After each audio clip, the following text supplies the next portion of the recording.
تمام تعریفیں اس پروردگار کے لیے جس کے قبضہ قدرت میں کائنات کی جان ہے۔ درود و سلام ان پر جن کے صدقے میں مالک نے کائنات کے ذرے ذرے کو عدم سے وجود بخشا اور ان کی ذات والا صفات درودوں و سلاموں کے لائق ہے۔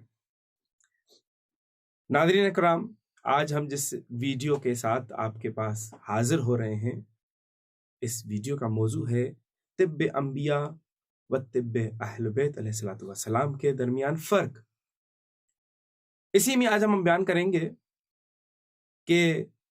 آیا کچھ لوگ طب انبیاء کہتے ہیں، کچھ لوگ طب اہل بیت کہتے ہیں، آیا یہ دونوں ایک ہی ہیں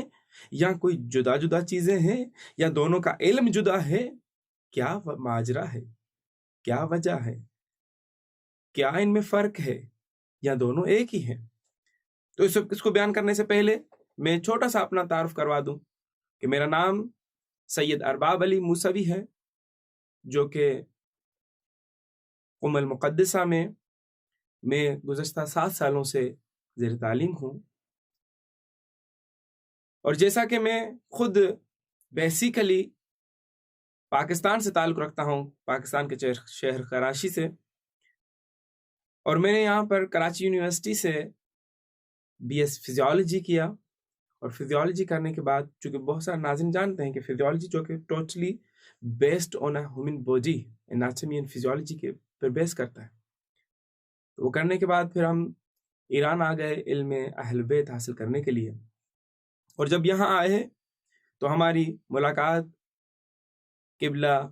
مولانا سید جان علی شاہ کاظمی کے ساتھ ہوئی، تو انہوں نے ہمیں طب اہل بیت میں کام کرنے کے لیے آفر کیا کہ آئیں اور آپ جو ہے طب میں کام کریں، اور آج میں الحمدللہ سے ان کے ایک مدرسہ ہے، مدرسہ ثقلین، جو کہ ام المقدسہ میں واقع ہے، اس کا پرنسپل بھی ہوں، اور طب اہل بیت پہ الحمدللہ سے اپنا بیشتر جو ہے ایشیا کنٹریز میں اپنا فعالیت بھی انجام دے رہا ہوں، اور خدا کا شکر ہے کہ اس تھوڑے سے عرصے میں ہم نے بہت ہی کیمیکل سے پاک ایسی دوائیں متعارف کروائیں کہ جن کے ذریعے سے آج مومنین کو اتنا فائدہ ہوا کہ الحمدللہ سے کینسر جیسے موذی مرض سے ان کو نجات ملی۔ اسی طرح سے بہت سارے مومنین کو شوگر سے نجات ملی، یا جن کو اولاد نہ تھی ان کو اولاد مل گئی۔ تو یہ بہت سارے مسائل کا حل طب اہل بیت میں موجود ہے۔ آئیں آج آپ کو بتاتے ہیں کہ طب اہل بیت و طب انبیاء میں فرق کیا ہے۔ اصل میں یہ طب اہل بیت جو ہے یہ طب انبیاء ہی ہے۔ اب وہ کس طرح کہ اللہ رب العزت نے جب 1.25 لاکھ نبیوں کو اس زمین پر بھیجا تو زمین کی غلاظتوں نے انہیں بیمار کر دیا، تو یہ دعا کرتے مالک ہم بیمار ہو گئے، کیونکہ اس وقت نہ کوئی یہاں پر طبیب تھا، نہ کوئی حکیم تھا، نہ کوئی ڈاکٹر تھا، نہ کوئی ہاسپٹل تھی، نہ کوئی لیب تھی جہاں پر وہ ٹیسٹنگ کروا سکے۔ ایک ہی رستہ تھا ان کے لیے، وہ رستہ تھا پروردگار کا، کہ پروردگار سے رجوع کریں، مالک ہم بیمار ہو گئے ہیں، اس دنیا کی غلاظتوں نے ہمیں بیمار کر دیا۔ تو اللہ رب العزت حضرت جبرائیل امین کے ذریعے سے وہی فرمایا کرتے، اور انہیں وہ نسخے جو زمین پر موجود تھے تو تھے، نہیں تو نسخوں کو جنت سے بھیجا کرتے تھے۔ جس طرح سے حضرت نوح بیمار ہوئے تو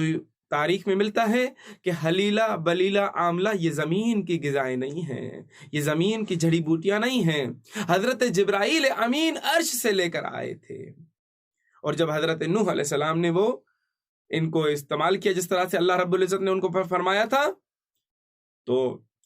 ٹھیک ہو گئے۔ اور آج مفسرین کہتے ہیں کہ حضرت نوح علیہ السلام کی جو بڑی عمر کی وجہ تھی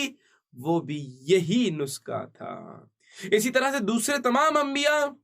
مثلا حضرت داؤد علیہ السلام، حضرت سلیمان علیہ السلام کو تو یہ جڑی بوٹیاں بول کے بتاتی تھی کہ ہم فلاں مرض کے لیے شفا ہیں، اور تمام انبیاء کی پسندیدہ کچھ غذائیں بھی تھیں، ہم کسی اور ویڈیو میں بتلائیں گے انشاءاللہ آپ کو۔ تو یہ بتانا یہ چاہتے ہیں کہ یہ جو 1.25 لاکھ نبی بیمار ہوئے تو اللہ رب العزت نے ان کا معالجہ کیا، وحی امین کے ذریعے سے ان کو پیغام پہنچایا، اور وہی علم وحی پروردگار کو، جس طرح سے قرآن مجید علم وحی پروردگار ہے، اسی طرح سے طب اہل بیت و انبیاء بھی علم وحی پروردگار ہے۔ اور وہ تمام نسخے جو اہل بیت علیہ الصلوۃ والسلام نے ہم تک پہنچائے، یہ تمام نسخے اللہ رب العزت کی طرف سے نبیوں کو دیے گئے تھے، مگر متاسفانہ کہ ہم تک وہ نسخے یا پہنچے نہیں، یا ہم نے کوشش نہ کی وہاں تک پہنچنے کی، یا ان ہمارے اور ان نسخوں کے درمیان کوئی نہ کوئی رکاوٹ حائل رہی۔ وہ رکاوٹ نہیں چاہتی تھی کہ یہ اہل بیت کا خزینہ جو ہے یہ مومنین تک پہنچ جائے۔ اگر یہ خزینہ عوام تک پہنچ گیا، عام ہو گیا، تو کوئی شخص روئے زمین پر بیمار نہیں ہوگا۔ تو اسی طرح سے ہر امام سے منسوب ہیں کچھ نسخے۔ مثلا ہمارے پاس جو طب اہل بیت میں دوائیں ہیں، الحمدللہ سے امام حسن مجتبیٰ سے منسوب ہیں، امام حسین علیہ الصلوۃ والسلام سے منسوب ہیں، امام علی سے منسوب ہیں، امام زین العابدین سے منسوب ہیں، امام محمد باقر سے منسوب ہیں، امام محمد باقر سے منسوب ہیں، امام علی رضا سے منسوب ہیں۔ چونکہ بہت سارے آپ نے سنا ہوگا طب امام رضا، اصل میں جہاں جہاں جدھر بھی کسی امام کو جتنا موقع ملا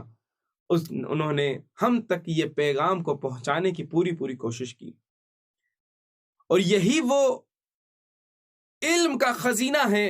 کہ اگر جسے کوئی سمجھ لے تو اپنے رب کو سمجھ لے گا۔ کس طرح سے؟ کہ مولا علی علیہ الصلوۃ والسلام فرماتے ہیں، من عرف نفسا فقط عرف ربا،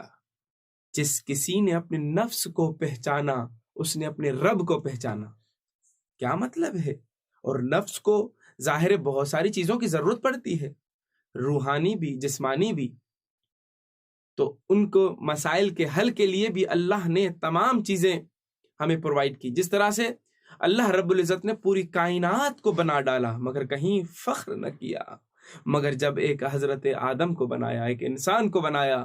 تو فوراً قرآن میں کہہ اٹھا، لَقَدْ خَلَقْنَا الْإِنسَانَ فِي أَحْسَنِ تَقْوِيمٍ، میں تو وہ ہوں کہ جس نے ایک انسان کو خوبصورت شکل میں پیدا کیا ہے۔ اب یہ خوبصورت شکل چہرہ نہیں ہے، اس سے مراد انسان کا یہ اسٹرکچر ہے۔ چونکہ میں فزیولوجی کا اسٹوڈنٹ ہوں، مجھے پتہ ہے کہ انسان کے جسم کے اندر 16 سسٹمز کام کر رہے ہیں، مثلا جس میں سے مثال کے طور پر cardio vascular system, lymphatic system, digestive system, glandular system, vascular system, یہ تمام جو سسٹم ہمارے کام کر رہے ہیں، یورینری سسٹم، مثلا بہت سارے، یہ تمام سسٹم کس طرح ورک کر رہے ہیں؟ ایک پورا نظام ہے، ایک پوری خلقت ہے، ایک پوری پیچھے کھدائی چھپی ہوئی ہے۔ اگر انسان اسی چھپی ہوئی کارساز انسان کو تلاش کر لے تو اپنے رب کو پہچان لے گا۔ مزید میں آپ کا ٹائم نہیں لینا چاہتا، انشاءاللہ ہم اگلی بہت ساری ایپیسوڈز میں اپنی چھوٹی چھوٹی کلپوں میں آپ کو بتلائیں گے کہ بہت سارے امراض کا علاج ایک چھوٹے چھوٹے سے نسخوں میں، ایک چھوٹے چھوٹے سے فرامین اہل بیت سے کس طرح کیا جا سکتا ہے۔ والسلام علیکم ورحمۃ اللہ وبرکاتہ۔